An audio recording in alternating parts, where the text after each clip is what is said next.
All right, everyone, welcome. Today we're stepping right into the ring for a major financial showdown. It's futures versus forwards.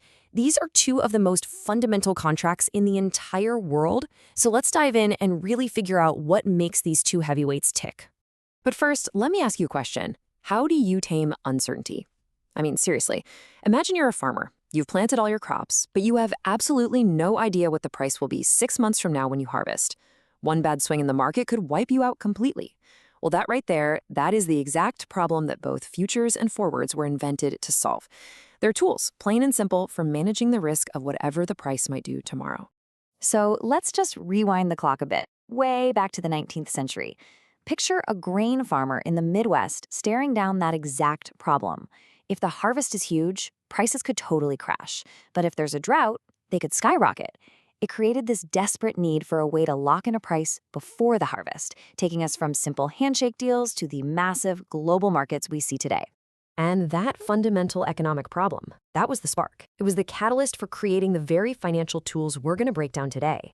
Instruments designed for one single purpose, to bring some predictability to a completely unpredictable world. Okay, so let's meet our two contenders in this showdown. In one corner, you've got the original, the custom-made agreement. And in the other, you've got its modern, standardized, and, dare I say, more famous successor. First up, we have the forward contract. Now, you should think of this as the original handshake deal, just, written down. It's a totally private, completely customizable agreement. Two people get together and they hash out every single detail, the exact asset, the quantity, the delivery date, you name it. It's like a bespoke suit, perfectly tailored for one specific financial need. And in the other corner, we have the futures contract. This is the evolution of that original idea. It's a standardized contract, meaning all the terms are fixed, and it's traded on a big public exchange, like the CME Group. It's regulated, it's transparent, and it's available to pretty much anyone. So less like a bespoke suit and more like a dependable, off-the-rack option that fits most situations just about perfectly. All right, the introductions are over. It is time for the main event. We're going head-to-head to see what really separates these two financial heavyweights. Let's get to it. So let's look at the tail of the tape here. This really breaks it all down. Forwards, we're calling them the custom brawler, are fully customizable. They're traded privately or over the counter. But, and this is a big but, that flexibility comes with high counterparty risk. You basically have to trust that the other guy is going to make good on the deal. Then you have futures, the standardized champion. They're traded out in the open on a public exchange. They're heavily regulated, and here's the key. They have very low counterparty risk. And that is the real kicker. At the end of the day, the single biggest difference between these two is how they handle the risk that someone just backs out.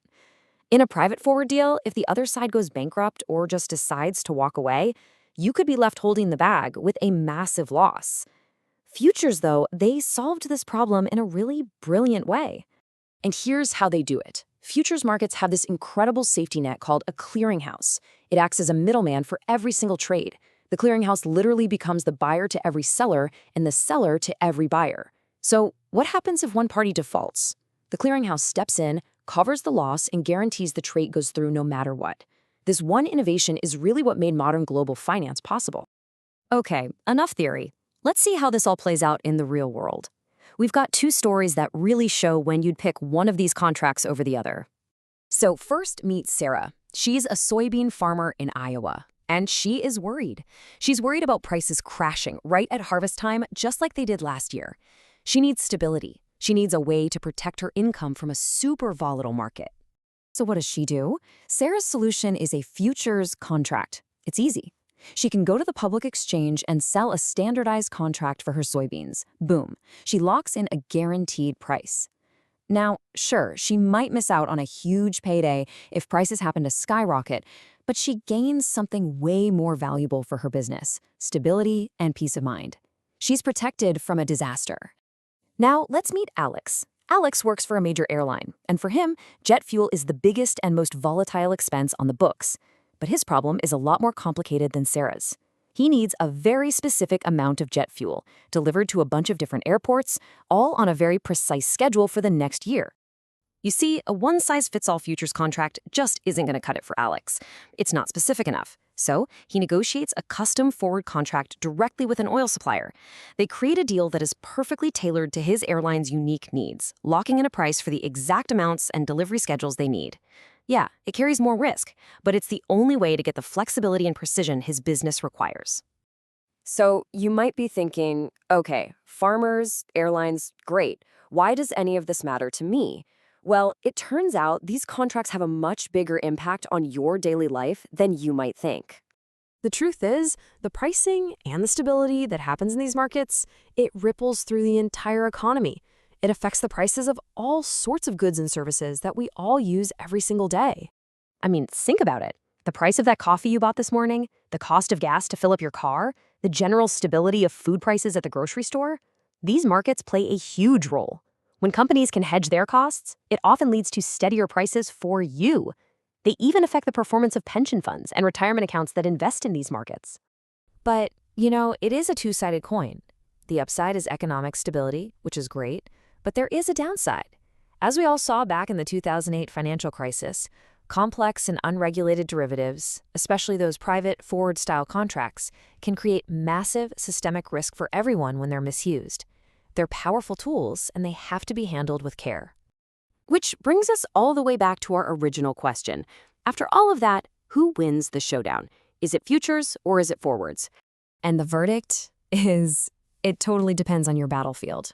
There is no single champion here. It's all about picking the right tool for the right job.